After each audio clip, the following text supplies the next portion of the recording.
All right, so the key to this, besides using different brushes and different amounts of water and different positions to be in while you're doing this, is that you have to have two hands going. A lot of people make the mistake of just using one hand over and over and over. You actually have to have both at the same time. Otherwise you end up with an uneven splatter, and it actually looks like you did it first the other way, because then you have really weird, like one layer looks like you did the yellow and then you know, whatever. Okay, so yellow, green, those are called splitty spots. They're very traditional, I guess you could say. So I'm going to add more water. Better. It's funny, the colors look so bright because I'm out in the good lighting. You don't want to do this whole thing from the same position, or else all your splatters are uniform. You want to come around and go, get your aggressions out, you know, don't be shy.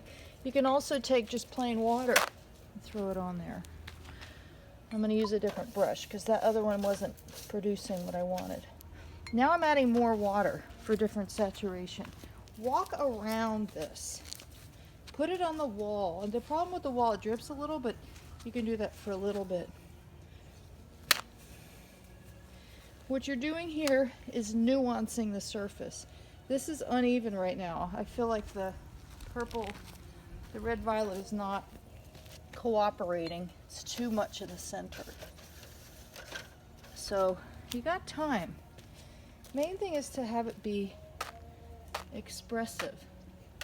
See, I'm holding the brush differently, and I'm turning my body, and I'm turning the design, and I'm throwing water on it. I'm doing a lot of things to make this look interesting.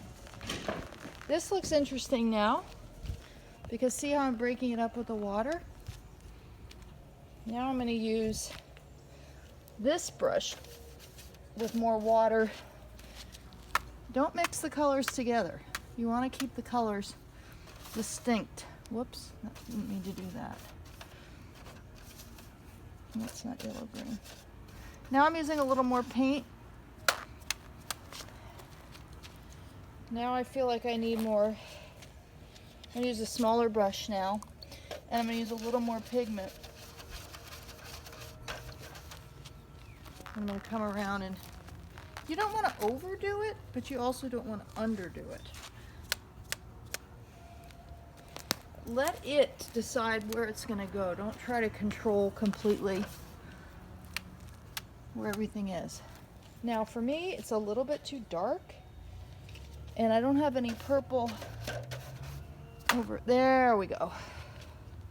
Now to keep the darkness problem, and by having too much focus on the right, I'm going to put some water there, and I'm going to put, I'm doing this really fast to show, but you want to be a little more disciplined with your palette, of course. There, now it's starting to flow. Now I can pick this up and start to see what it's doing, but set it aside. I don't want it to drip too much, but I'm feeling pretty good because look up close. Now tomorrow it's going to look way better. So literally now set it overnight.